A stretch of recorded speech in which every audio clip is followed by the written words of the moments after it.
기도하겠습니다. 아버지 하나님, 힐멘 7기 이틀째를 맞이했습니다. 은총과 능력과 권능을 베풀어 주옵소서. 시종을 주께 의탁하고 예수님의 이름으로 기도 올려옵나이다. 아멘. 먼저 성경을 한 구절 제가 봉독합니다. 요한복음 8장 32절. 진리를 알지니 진리가 너희를 자유롭게 하리라. 아멘. 이 사건을 통해서 이제 유대인들이 자기네들은 이제 진리를 아는 줄로 착각하고 있는 모습을 볼 수 있습니다. 그리고 자기네들이 아브라함의 후손이라고, 아브라함의 자손이라고 얘기를 하는 거죠. 예수님이 아브라함의 자손이면 아브라함의 그 행위를 이제 따라야 될 것. 다시 말하면 아브라함이 행한 일을 할 것이거늘, 그렇게 이제 이야기하면서 예수님 자신이 하나님께 들은 진리를 너에게 말한 사람이 나를 죽이려 하는도다, 이제 이렇게 말씀을 하는 거예요. 그래서 너희의 비는 마귀라 그러면서 너희는 마귀에게서 났다는 거죠. 44절에 보면 너희는 너희 아비 마귀에게서 났으니 너희 아비의 욕심대로 너희도 행하고자 하느니라. 이제 그렇게 이제 말씀하는 거예요. 그러면서 마귀를 지칭하는 거죠. 그는 처음부터 살인한 자요 진리가 그 속에 없으므로 진리에 서지 못하고 거짓을 말할 때마다 제 것으로 말하나니 이는 그가 거짓말쟁이요 거짓의 아비가 되었습니다. 진리를 바르게 안다는 게 얼마나 중요한지를 아는 거죠. 진리를 바르게 알았더라면 예수님이 하나님의 아들로서 구세주로 오셨다는 사실도 알게 될 텐데, 오히려 예수님을 잡아 십자가에 매다는 이런 죄를 범하는 걸 볼 수 있어요. 그래서 예수님께서 8장 48절에서 49절에서 뭐라고 말씀하셨냐면, 나는 귀신 들린 것이 아니라 오직 내 아버지를 공경하며오늘 너희가 나를 무시하는도다. 나는 내 영광을 구하지 아니하나 구하고 판단하시는 이가 계시니라. 진실로 진실로 너희에게 이르노니 사람이 내 말을 지키면 영원히 죽음을 보지 아니하리라. 진리를 안다는 게 얼마나 소중한지를 깨우쳐주는 말씀이에요. 그래서 이제 지금 우리가 힐링과 멘토링을 통해서 어제 5시간에 걸쳐서 우리가 성경에서 말하는 영성에 대한 이론, 그 다음에 두 번째 영성에 대한 체험, 세 번째 영성에 대한 실천, 이제 이렇게 성경적으로 접근하는 방법을 소개하고, 그 다음에 인간학적으로도 이제 그 세 가지 방법, 이론, 체험, 실천, 그걸 설명하는 그 과정 속에 심리, 심령, 또 인간, 사람에 대한 부분을 그 인간학적으로, 영적 존재로 인간학에서 심리가 뭔지, 심령이 뭔지를 자세히 살펴보고, 또한 인간이 뭔지, 사람이 뭔지를 자세히 살펴보는 이런 과정을 가지게 됐습니다.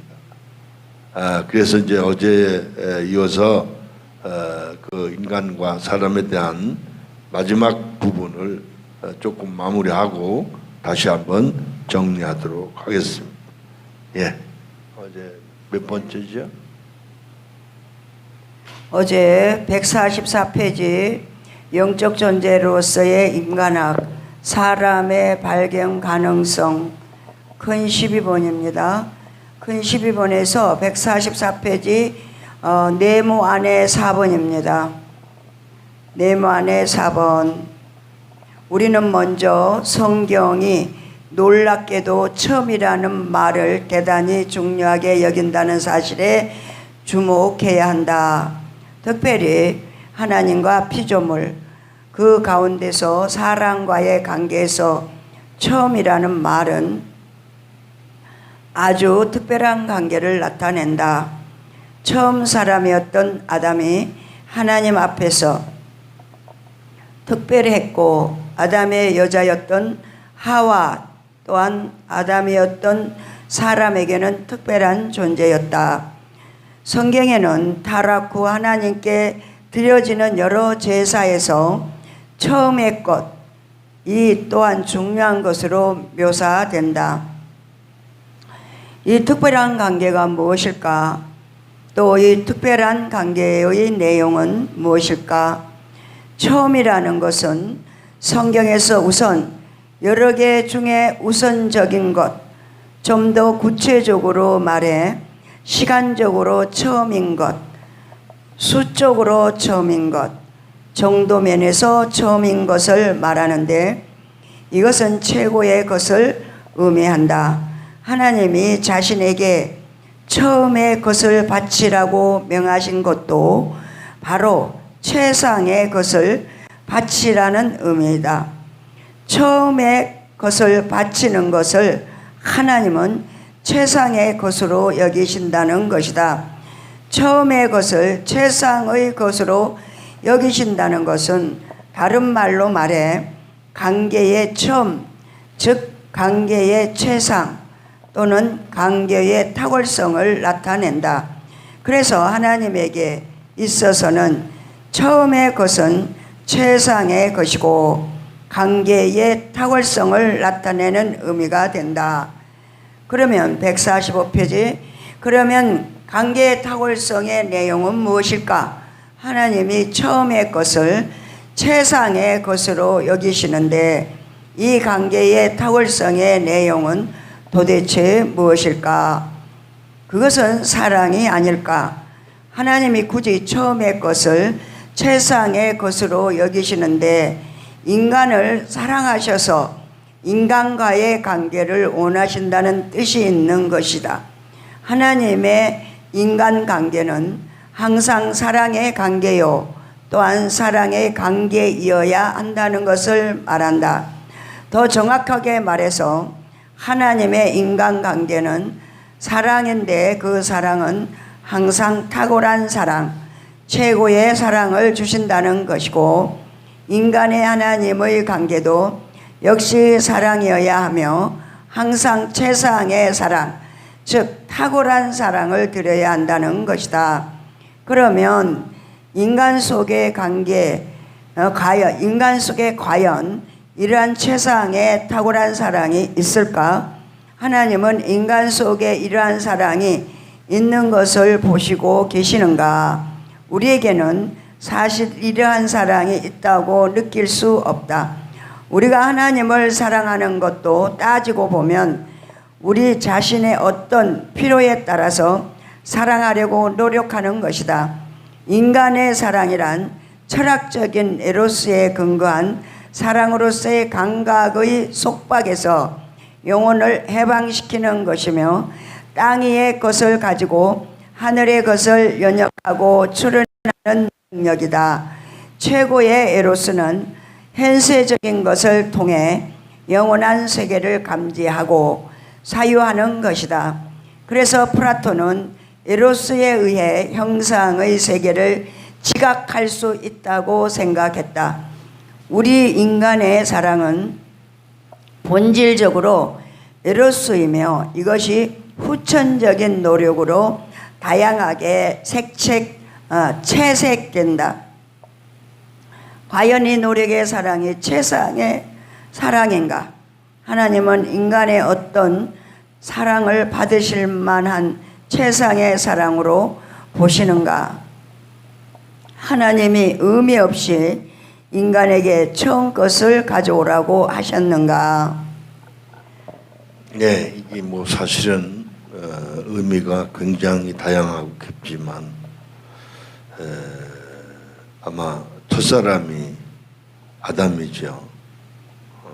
그래서 성경에 보면 제물로 모든 것, 모든 초태생을 말씀하셔서 처음 것은 다 아버지 것이다, 이렇게 이제 말씀하시는 걸 볼 수 있습니다. 그래서 첫 예물도 굉장히 소중하게 생각하고 이제 그러는 것을 이제 우리가 발견하게 되는데, 그렇지만 궁극적으로 하나님 입장에서는 우리 인간들을 얼마나 사랑하시는지, 사실은 그 아담이 첫사람이긴 하지만 하나님의 입장에서 보시면 바로 예수님이 진정한 의미에서 죽으시고 부활하신 그런 온전하신 그 하나님으로서의 사람으로서의 하나님, 이런 완전하신 첫 예물이 되시는 걸 볼 수 있는데, 바로 그분을 통해서 하나님이 제물을 받으시고, 그래서 그 큰 사랑으로 인해서 그 사랑이 바로 우리 인간들을 구원하시는 하나님의 역사로 나타나는 것을 잘 볼 수 있습니다. 그렇기 때문에 정말 그 바로 부활하신 첫 열매가 예수님이신 걸 볼 수 있듯이, 우리 모두가 다 첫 열매처럼 우리 주님처럼 아름답고 영광스러운 존재가 되어야 될 줄로 믿습니다. 그렇기 때문에 신앙이라는 것은 본질적으로 진리를 바르게 알지 아니하면 안 된다. 그래서 성경을 통해서 어제도 말씀드렸지만 결과적으로 구원의 언약, 그것이 이제 우리에게 적용되는 과정이 성령에 의해서 이루어지기 때문에 그걸 영성에 대한 이론, 그 다음에 그게 영성적인 그 이론대로 체험되는 것, 그 다음에 세 번째 체험된 대로 사라지는 것, 이런 얘기를 말씀드리면서 아마 인생이 처음에 결혼을 하게 되면 두 사람 사이에 애틋한 사랑으로 출발할 수 있지만, 시간이 지나가면 10년, 20년, 30년 지나면서 이제 부부라고 하는 애정의 정도가 아니라 이제 부모 자식의 관계가 되어지게 되면 정말 부모로서 혹은 아버지로서 혹은 어머니로서 그렇게 가족들을 사랑하고 섬기고 그들을 일깨우는 그런 폭넓은 이제 관계로 발전되듯이, 우리도 영적인 것도 마찬가지.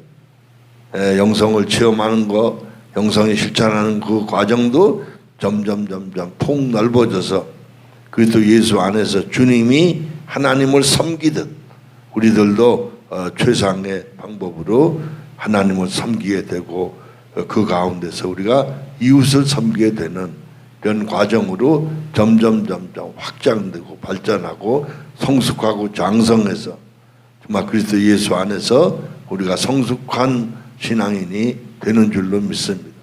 뿐만 아니라 이런 이제 과정을 통해서 이제 그 인간적인 차원에서 심리와 심령, 그리고 인간과 사람, 이런 이야기들이 이론이 아니라 이 이론대로 우리가 체험을 해서 정말 심리가 어떻게 세부적인지, 심령이 어떻게 세부적인지, 그리고 인간관계가 어떻게 구체적인지, 또 사람의 관계가 어떻게 실제적이고 구체적인지, 이런 것들을 바르게 알게 될 때 우리의 삶이 구체적이고 보다 폭넓게 우리의 삶이 실제가 되는 줄로 믿습니다. 아멘. 네. 145페이지 네모 5번입니다. 본질적으로 후천적인 사랑이 아니면서 그러나 에로스의 원행에 가까운, 비록 순간적이지만 선천적이면서 가장 인간적인 사랑이 우리에게 있다는 것을 말해주는 사랑이 있다. 우리에게 한때 있었던 최상의 에로스란 무엇인가? 그것이 첫사랑이다. 사랑에는 부모의 사랑, 우정, 민족애와 연인들의 사랑, 많은 종류가 있는데 이런 사랑들은 에로스의 본질이 무엇인가를 보여준다. 에로스는 인간이 자신을 상대 앞에 세우는 창조적인 노력으로 표현된다. 에로스와 아가페의 문제는 궁극적으로 자아의 문제이다. 에로스는 인간이 자기 자신을 상대 앞에서 세우는 노력으로 나타내지만 아가페는 인간과 하나님의 새로운 교제 방법으로서 오히려 자기를 상대 앞에서 부정하는 노력으로 나타낸다. 아가페를 하나님의 사랑으로 간주한다면 이런 아가페는 십자가에서 잘 표현되는데 거기에서는 하나님이 아가페의 주체이심을 보여준다. 그리스도의 죽음에서 하나님의 아가페의 절대적인 자발성과 비동기성이 가장 선명하게 나타난다. 에로스가 자신을 상대 앞에 세우려는 창조적인 노력으로 표현된다면 아가페는 반대로 자신을 상대에게 부정하는 정신으로 나타난다. 이런 점에서 에로스와 아가페는 서로가 관계할 만한 접촉점이 없다고 볼 수 있다. 아가페를 에로스의 보다 높은 정신적 형태로 간주하거나 에로스를 고양시켜 아가페에 도달할 수 있다고 생각하는 것은 엄청난 오해이다. 하나님의 사랑을 인간의 사랑으로 연역하거나 에로스의 고양된 인간의 사랑 정도로 이해하려 한다면 본질적으로 하나님의 사랑을 오해한 것이다. 예, 여기서 우리는 이제 알아야 되는 게 비근한 예를 들면 부모 밑에서 태어나고 형제 자매끼리 서로 사랑하는 이런 가족의 정도하고 결혼을 통해서 이제 부부애라고 하는 거는 이건 전혀 개념이 다른 거예요. 최소한도 결혼만 해도 자기 자신을 상대에게 주려고 하는 적은 부분이지만 희생이 따르는. 그래서 부부애라고 하는 것은 이 보통 말하는 그 가족애하고는 차원이 다른 그런 놀라운 사실을 발견하게 되는데 개념 자체가 다른 거예요. 그런 것처럼 이 에로스, 즉 인간적인 사랑과 아가페, 하나님이 주시는 절대적인 사랑과는 비교가 안 되는 거예요. 다시 말해서 부모 밑에 자라면서 또 형제간에 서로 사랑하는 그 사랑이 높아진다고 부부애가 되는 게 아니에요. 관계가 다르단 말이에요. 오히려 가족이 아닌 다른 사람과 더불어 혼인을 해요. 인생이 전혀 다른 삶을 개척하게 되는 것 마찬가지예요. 그래서 에로스가 고양돼서 에로스가 높아져서 아가페가 되는 게 아니다. 이게 개념이 다른 거예요. 할렐루야. 그러니까 무슨 얘기냐면 이 아가페는 전적으로 하나님의 사랑, 다른 말로 말하면 영적인 사랑, 인간적인 육신적인 사랑이 아니라, 그래서 일시적인 게 아니야. 영원한 것이거든. 육신적인 게 아니야. 영적인 거거든. 할렐루야. 이게 전혀 다른 거예요. 다른 말로 좁게 말하면 혼적인 게 아니고 영적인 거라. 이건 일시적인 게 아니고 영원한 거란 말이야.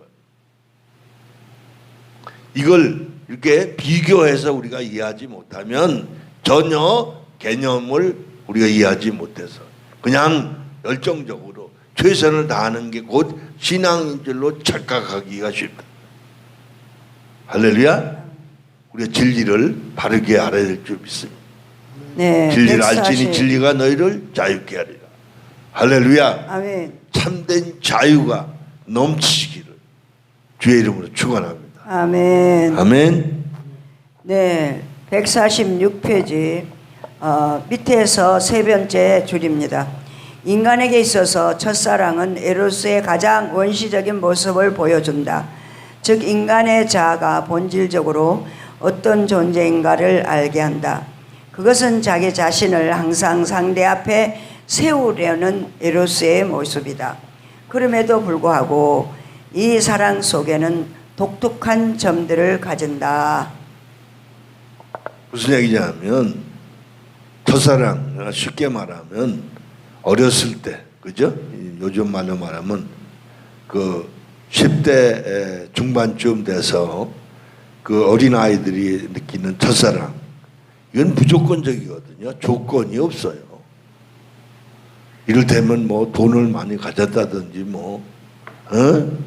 무슨 공부를 잘한다든지 이런 외적인 조건보다는 무조건적으로 상대방을 좋아하고 사랑하고 그런 모습을 발견하는데, 그러니까 그게 바로 에로스의 원형이라고 말할 수 있다는 거죠. 할렐루야. 그런 개념에서 첫사랑을 말하는 거예요. 그러나 우리에게 허락하신 하나님의 첫사랑은 하나님의 형상과 모양대로 아담을 지으시고, 그죠? 할렐루야. 얼마나 사랑하셨겠. 우리가 데미우르족이란 얘기를 많이 하는데 제가 인터넷을 많이 뒤져봤어요. 그랬더니 이제 플라톤이 인간 영혼이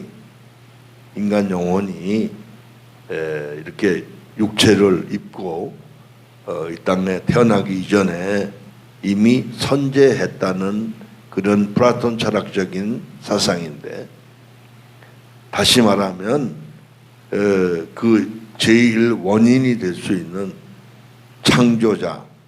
창조주가 있어서 그가 인간 영혼을 만들고 마치 천지 만물을 창조하고 그 가운데 영혼을 이렇게 한 사람 한 사람 결합을 시켜가지고 마치 그 최고한 신이, 즉 창조주가 창조자가 그런 모든 천하 만물을 지켜보고 구경하는 그런 차원의 얘기를 데미우르족이다, 그렇게 이제 말을 하는 거예요. 그런데 사실 그렇지 않고 하나님이 우리를 미리 영혼을 창조하시는 게 아니에요. 우리 육체를 지으신 그때 전도 11장 5절 말씀처럼 영혼을 창조하셔서 집어넣으셔서 우리 인간 창조하고 구경하시는 게 아니라 계속 재창조해 가시면 우리를 하나님과 더불어 하나님 같은 영적 존재로 예수 그리스도 장성 분량까지 이르도록 이끌고 인도하시고 지도하셔서 하나님이 우리를 지속적으로 재창조하시는 그런 전능하신 하나님이시라는 사실이 개념이 다릅니다. 다시 말해 영지주의자들이 말했던 개념이 데미우르족이다. 그러나 우리가 말하는 그 신앙적인 차원에서는 그 개념이 상호 다른 것을 알 수 있습니다. 아멘. 네, 147페이지입니다. 네모 6번입니다. 처음의 것을 최상의 것으로 여기시는 하나님의 사랑과 첫사랑의 에로스와는 어떤 관계에 있을까? 물론 처음의 것을 최상의 것으로 여기시는 하나님 사랑의 요구를 인간의 에로스로 이해할 수 없다. 첫사랑이란 에로스의 원시적 모습이다. 하나님이 처음의 것을 요구하시는 것은 인간의 에로스를 원하신다는 뜻이 결코 아닐 것이다. 처음의 것을 최상의 것으로 여기시는 하나님은 항상 우리를 첫사랑의 대상, 즉 최고의 사랑으로 대하신다는 것을 나타낸다. 첫사랑을 통해 하나님은 항상 인간을 최고의 사랑의 대상으로 여기신다는 것을 추측할 뿐이다. 이런 점에서 비록 첫사랑이 에로스의 원시적인 모습이지만 처음의 것을 최상의 것으로 여기시는 하나님을 이해할 수 있는 땅 위의 에로스라고 할 수 있다. 처음의 것을 최상으로 여기시는 하나님을 이해하는 근거로서 첫사랑을 생각한다면 인간이 오직 그리스도의 은혜로 중생받는 자아를 가졌을 때 비로소 그것을 이해할 수 있을 것이다. 네, 그게 무슨 얘기냐면 우리 인간이 자녀를 낳아도 그 자녀를 기르는 그 과정 속에서 정말 얼마나 애지중지 사랑하는지. 근데 자녀들이 그 부모의 사랑을 알래야 알 수가 없는 거예요. 그래서 보통은 많은 인생들이 뭐라고 말하냐면 부모의 사랑은 너무 크다는 거예요. 하늘만큼 땅만큼 이런 얘기 많이 하잖아요. 그러니까 부모의 은혜가 하늘 그물 같다. 얼마나 크고 넓은. 그래서 보통 말하기를 자녀들이 부모의 은혜를 갚는데 100만 분의 1도 못 갚는다. 이런 얘기가 있듯이 하나님이 우리를 사람으로 지어주셨다는 그 사실 하나만 제대로 알아도 우리는 평생을 주와 복음을 위해서 산다 할지라도 그 은혜를 갚을 길이 없다. 이 사실을 우리 깊이 인식하고 우리의 신앙을 다시 늘 점검하면서 첫째는 하나님 원하시는 사람이 되는 것이고, 둘째는 하나님 원하시는 삶을 사는 것이고, 셋째는 하나님 원하시는 최고한 단계까지 이르는 것이라고 볼 수 있어요. 그래서 우리는 날마다 진리를 바르게 알고 깨닫고 달려갈 길을 달려가는데 부분적으로 알고 부분적으로 믿을 게 아니라 폭넓게 다양하게 진리를 안다는 것은 매우 중요한 일인 줄로 믿습니다. 아멘. 네, 중간단입니다. 147페이지 두 번째 단원에서 셋째입니다. 중생받지 못한 자로서는 이런 사실을 이해하기가 불가능하다. 인간의 생 속에서 있을 수 있는 최고의 에로스, 즉 첫사랑은 실상 우리 자신에게는 어떻게 이해되는가? 원래 인간에게 있어서 첫사랑은 최고의 에로스이다. 그런데 우리에게는 첫사랑의 불행으로 이해되고 있다. 첫사랑은 시간적으로는 최초의 사랑, 수직적으로는 제일의 사랑, 정도 면에서는 풋사랑으로 이해된다. 즉 시간, 수 정도라는 카테고리에 의해 항상 제한된 시각으로 이해되고 있는 것이다. 더 나아가서 첫사랑은 처음, 풋, 미성숙, 불완전, 실패라는 도식으로 이해되고 있다. 왜 우리에게는 첫사랑이 이런 도식으로 이해되는가? 하나님에게는 첫사랑이 최상의 사랑으로 나타내는데 말이다. 우리에게 있어서 처음은 항상 미숙한 것으로 나타난다. 그래서 우리에게는 항상 훈련과 반복의 결과로 맨 나중에 나타나는 것이 최상의 것으로 이해된다. 왜 우리에게는 첫사랑이 풋사랑으로 나타나고 미숙한 사랑으로 이해되고 있는가? 네, 그 이유는 인간적인 측면에서 보면 처음 출발하는 게 다 미성숙하고 할 수밖에 없는 거예요. 그렇지만 사실은 그 앞부분에 설명이 나오지만 중생함으로 하나님의 그 첫사랑을 알게 될 때, 즉 거듭남으로 영생을 맛보는 사람은 첫째 죽음에 대한 두려움에서 자유한, 할렐루야. 그리고 성령 세례를 받게 될 때에 나타난 사건은 무지하고 무능했던 존재가 그렇게 능력이 많게 되는, 다시 말하면 하나님의 능력을 덧입게 되는 것을 깨닫게 될 때, 무능한 자신이 유능한 존재로 바뀌는 모습을 발견하면서 우리는 당당하게 살아가는 방법을 터득하게 되는 줄로 믿습니다. 할렐루야. 그러니까 무슨 뭐 우리가 조그만 능력을 좀 받는다든지 뭐 문제를 좀 해결한다든지 뭐 조금 삶이 좀 뭐 환경이 좀 바뀐다든지 이런 낮은 수준이 아니에요. 우리는 첫째 영생을 얻었고 둘째 전지전능하신 하나님 능력을 덧입었기 때문에 우리는 온전한 사람, 부족하지만 온전한 사람이 된 줄로 믿습니다. 할렐루야.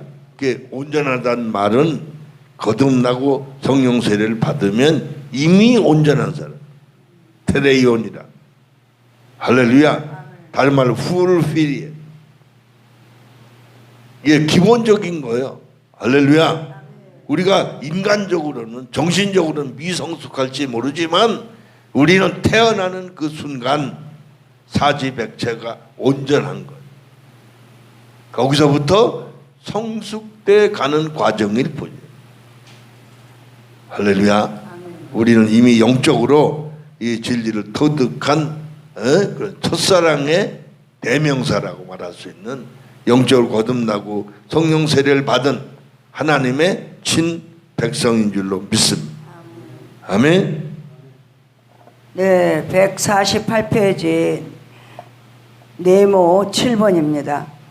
우선 왜 우리는 첫사랑을 미숙한 사랑으로 이해하고 또 그렇게 이해할 수밖에 없는지를 살펴보아야 한다. 왜 우리는 첫사랑을 모자라는 사랑으로 이해하는가? 우리가 첫사랑을 그렇게 생각하는 데는 우리의 근본적인 사고 구조에 기인한다. 즉 첫사랑에 대한 우리의 사고 구조가 성숙한 어른의 사고 구조를 가지고 있기 때문이라는 말이다. 우리는 어른의 사랑을 보통 성숙한 사랑이라고 판단한다. 여기서 어른이라는 말은 지식적으로 성숙한 사람을 말한다. 지식적으로 성숙한 상태에 나오는 사랑의 입장에서 보면 첫사랑은 확실히 미성숙의 사랑임이 분명하다. 여기서 어른의 정의가 필요할는지 모른다. 과연 어른이란 무엇인가? 무엇을 가지고 우리는 어른이라고 하는가? 어른은 인식면에서 경험적으로 그리고 실증적인 지식면에서 어린아이보다 앞선 자를 가리킨다. 그래서 이 어른은 첫사랑을 어린아이의 사랑이고 풋사랑으로 본다. 그러므로 우리는 이제 어른의 사랑이 성숙한 사랑이라고 당연하게 받아들이는 사고의 구조를 가지게 되었다. 우리는 어릴 때부터 너무도 익숙하게 들은 이제는 자명한 진리가 되어버린 명제를 기억한다. 그것은 아는 것이 힘이다라는 명제이다. 네, 재미있죠? 그러니까 이런 거예요. 우리가 신앙도 마찬가지예요. 영적으로 거듭나는 것이 첫 출발이라고 한다면 변화, 훈련, 성장, 성숙, 장성해서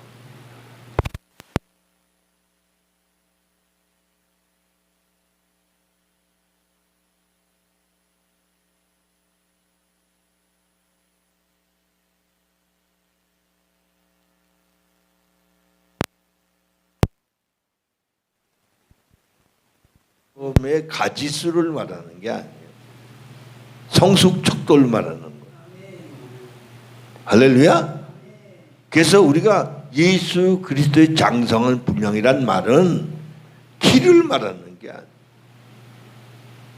바로 우리 주님이 하나님을 사랑하셔서 죽기까지 순종 복종하신 것처럼 우리가 순종하고 복종하는 데까지 이르고 더 나가서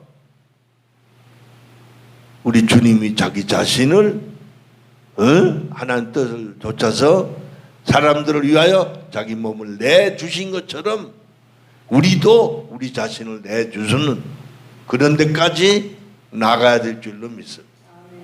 그러니까 죽는 게 아니에요. 희생이 아니에요. 할렐루야. 그 사도 바울은 나는 날마다 죽는. 할렐루야. 그래서 너희 속에는 생명의 역사하고 내 속에는 사망의 역사한다고 얘기했다. 그래서 우리의 최고의 신앙은 자기 무슨 성공이 아니야. 자기 성숙이 아니야. 진정한 사랑은 어떤 겁니까? 부모가 자녀들을 위해서 모든 걸 희생하는 것을 우리가 최고의 사랑이라고 말한다면, 우리도 하나님 사랑, 이웃 사랑을 할 때 우리 자신을 온전히 희생하는 사랑, 이게 최고한 사랑인 줄로 믿습니다. 할렐루야.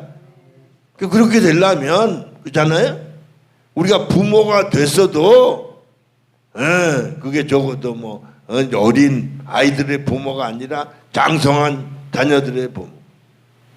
그러니까 특별히 노인네들은 어때요? 아무리 재산이 많아도 결론적으로는 그 모든 재산을 자녀들에게 상속하는 게 가장 보람 있게 느끼는 것과 마찬가지. 할렐루야. 우리의 신앙도 첫째는 하나님을 위해서, 이웃을 위해서, 우리의 몸과 마음과 뜻과 정성과 목숨까지 다 바쳐서 사랑할 수 있을 때 이게 지고지선이 사랑인 줄로 믿습니다. 아멘. 아멘. 네, 148페이지 두 번째 단원에서 일곱 번째, 어른은 어린이보다 많이 아는 자이고 학자는 무학자보다 많이 아는 자이고 아이는 지식면에서 항상 어른에게 배워야 하며 진리에 관한 한 어른보다 거리가 먼 자들로 이해되어 왔다. 그래서 어른이 무엇이냐는 척도는 곧 무엇을 얼마나 아느냐로 가름된다. 이런 관점에서 보면 확실히 아이는 미성숙한 자들임에 틀림없다. 그리고 그들에게서 나오는 첫사랑도 미성숙한 사랑임이 분명하다. 그러나 여기에서 다시 하나의 질문이 생길 수 있다. 어른은 과연 무엇을 아는가? 그리고 어린아이는 진리에 대해 과연 무엇을 모르는가? 안다는 것은 인식과 대상의 관계를 통해 이루어진다.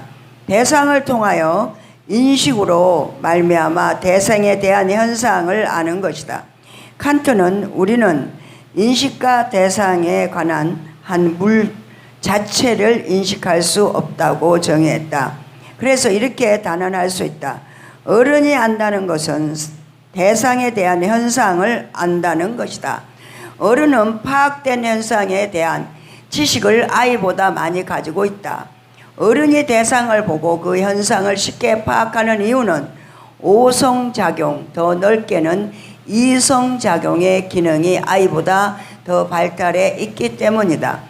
원래 이성은 본래의 기능이 감지하는 기능 외의 다른 기능이 없다. 그런데 실증적으로 성숙한 어른에게는 이 이성이 감지하는 본래의 기능을 넘어서서 이성 자신의 어떤 카테고리로 어떤 생각을 만들어내고 자신이 원하는 이상을 제시할 줄 아는 능력이 있다. 그래서 이 이성이 자연과의 관계에서 일찌감치 자연을 지배하는 대상이 되었고, 여기에서 실증주의적인 사고 구조와 더 나아가서는 현대의 소외된 이성이 나오게 된 것이다. 어른의 이성이라는 것은 현대에서는 사회 철학자들이 말하는 대로 소외된 이성, 이외에 다른 것이 아니다. 항상 대상을 물화된 대상으로 관계로 세우면서 그 대상에게 이성이 스스로 만든 어떤 상을 제시하여 하나의 이상으로 색칠하게 된다. 네, 잠깐요. 이런 얘기예요. 인간의 이성이라는 게 인간의 이성입니다. 사람의 이성이 아니고, 인간의 이성은 타락한 이성이에요. 사람의 이성은 회복된 이성이라고 말할 수 있어요. 할렐루야. 그러니까 인간의 이성이 문제가 뭐냐면 그 대상을 영적인 존재로 만나는 게 아니라 물화된 물질로, 육체적으로, 육신적으로, 물질로 대상을 만나는. 그러니까 인간의 이성과 우성이라는 게 아무리 이성과 학문을 통해서 더 많은 걸 깨닫고 깨달아도 현상밖에는 모른다. 본질은 현상이 아니고 영적인 거거든. 생명이거든. 할렐루야. 다시 말하면 사람이 돼야만 비로소 본질을 깨닫게 돼. 타락한 이성이 아니라 회복된 이성, 본질적인 거, 영적인 거, 생명적인 거를 분별하고 구분하고 체험할 수 있는 실질적인 자기 존재를 바르게 인식할 때 삶의 의미가 바뀌는. 그러니까 인간과 사람이 구분돼야 되는 거예요. 본질적으로 사람을 발견할 수 있어야 우리가 어떻게 사는지를 발견하게 됩니다. 할렐루야. 잘못하면 우리가 인간의 잘못된 욕구, 욕망, 헛된 것 때문에 구하라, 찾으라, 두들기라 이런 식으로 성경을 오해하는 거예요. 했을 것이 무슨 말이냐, 믿는 자에게 능치 못할 일 없느냐, 이런 식으로 거의 다 기복적이고 육신적이고 정욕적이고 마귀적. 그래서 죽고 썩을 것에 종 노릇하는 모습을 발견. 그래서 사도 바울도 그런 얘기를 했지만 우리 주님께서는 영은 살리는 것이요 육은 무익하다. 할렐루야. 보이는 건 잠깐이요 보이지 않는 건 영원하다. 영적인 걸 추구하는 거예요. 궁극적으로 무엇가 본질인지를 깨달아 아는 방법은 사람이 될 때 이성과 오성과 더 나가서 이런 모든 깨달음이 진리의 본질을 깨닫게 되고 분별하게 되고 구분하게 되고 사는 길이 다른, 방향이 다른 거예요. 할렐루야. 그래서 우리 본질을 깨닫고 달려갈 길을 달려가야 될 줄로 믿습니다. 그게 사람의 발견이 얼마나 중요한지 몰라. 아멘. 사람의 발견 가능성 149페이지. 세계관을 만드는 것이다. 그래서 이런 소외된 이성, 즉 본래의 기능에서 벗어난 이성을 가지고 아직 덜 실증적이고 덜 소외된 이성적 판단을 하는 아이를 가리켜 미성숙한 사람으로 단정하는 것이다. 어른은 아이에게 무엇을 교육시키는가? 어른은 아이에게 이성의 전능성을 견고하게 세워주는 것을 사명으로 알고 있다. 여기서 이성의 전능성이란 이성이 세계를 지배할 수 있다는 자신감을 가리킨다. 그래서 현대인은 이미 이성적인 존재라는 확고한 인간관을 가지고 있으며 아이들에게 현대를 살아가려면 지배하고 계산하는 이성적인 능력이 없으면 도태된다고 가르친다. 여기서 이성은 하이데거가 말한 말처럼 계산하는 사유의 능력으로 전략된다.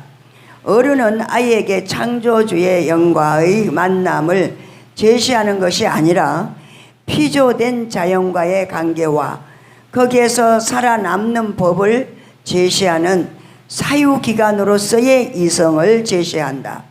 소위 계산하는 이성이 어른이 가지는 이성이 되었고 그것을 아이에게 가르치는 것이다.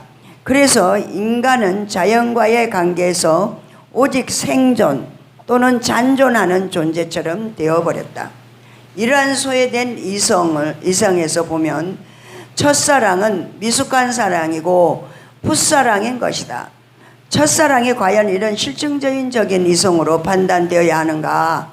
어쩌면 이 사랑이야말로 원초적인 인간 존재의 진리를 담고 있는 것이 아닐까? 네, 이게 이제 심각한 얘기인데 결과적으로 인간 교육이 다 그런 거예요.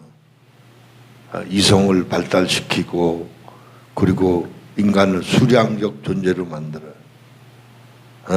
그래서 어려서부터 아이들이 뭘 주면 하나 입에다 물고 양손에 쥐고 또 달라고 그러는 그런 모습을 우리가 발견하듯이 결과적으로 인간은 소유욕에 매이는 어리석은 인간으로 살게 되는 거예요.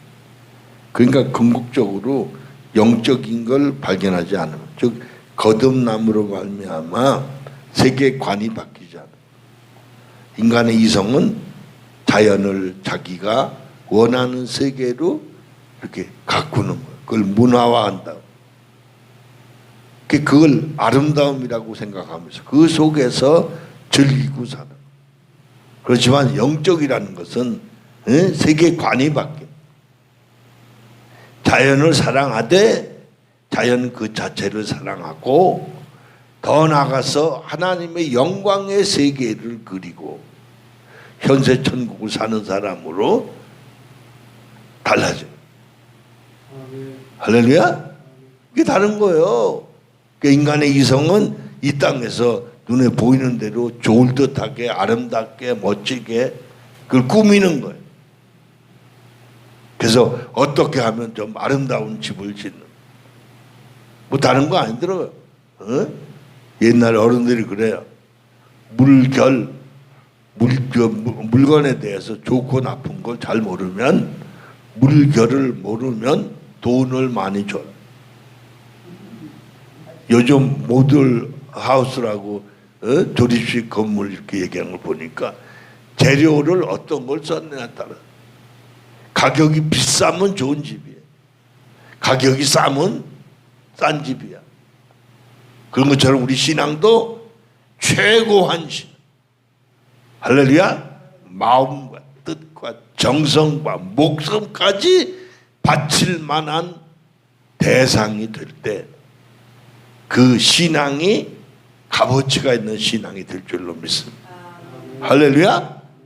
여러분 신앙이 싸구려 신앙이 아니에요. 신앙이 몇만 원짜리가 아니에요. 몇십만 원짜리가 아니라는 거예요.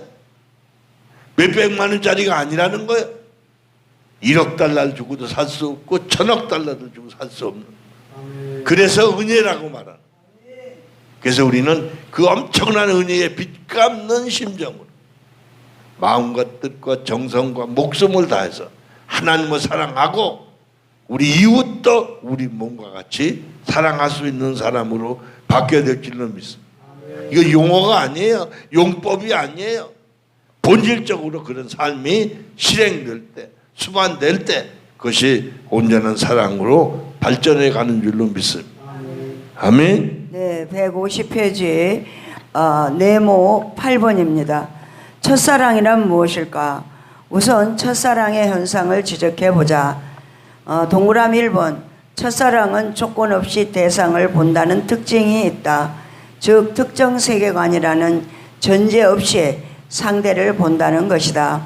이것은 어떤 대상이 중요하냐에 관심을 두지 않고 대상이라는 그 자체에 관심을 가진다. 첫사랑은 인간이 최초로 자신의 에로스의 대상을 조건 없이 세운다. 실증적이거나 계산적인 사유방식으로 대상을 정하는 것이 아니라. 네, 이 재밌는 게 뭐냐면 첫사랑은 상대를 볼 때 그 사람의 과거도 안 봐요. 모르니까. 또 그 사람에 대한 미래에 대해서 추측하지도 않아요.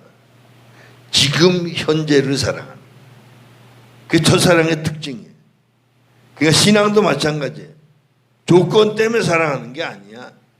하나님이 주신 영생, 하나님께서 아들 되신 자기 자신과 같은, 아니 자신이라고 말할 수 있는 예수 그리스도를 주신 그 사랑. 할렐루야. 이 사랑과는 비견할 수 있는 게 아무것도 없는 줄로 믿습니다. 아마 그걸 아는 게 첫사랑이라고 말할 수 있을 거예요. 아멘. 네. 8번에 5번째, 6번째입니다. 사람을 타자로 스스로 선택하여 세우는 것이다. 여기서 주관성이 강하게 작용한다. 첫 번째에 첫사랑의 조건 없는 대상을 본다는 특징이 있고, 두 번째는 정신적이라는 데 있다. 첫사랑은 기술적인 육의 사랑이기보다는 항상 정신적이다. 철저히 자기 사랑이다. 자기를 사랑하며 대상에 의해 비로소 자기가 존재할 수 있음을 배운다. 네 번째, 거의가 동성이 아닌 이성의 관계로 온다. 물론 이러한 현상이 정확하게 기술되었다고 할 수는 없다.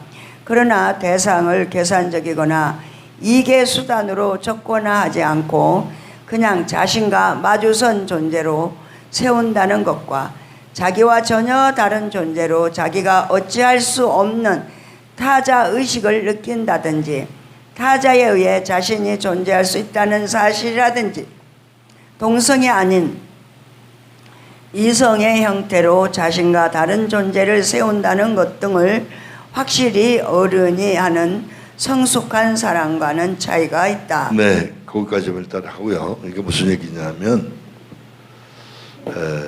첫사랑은 첫째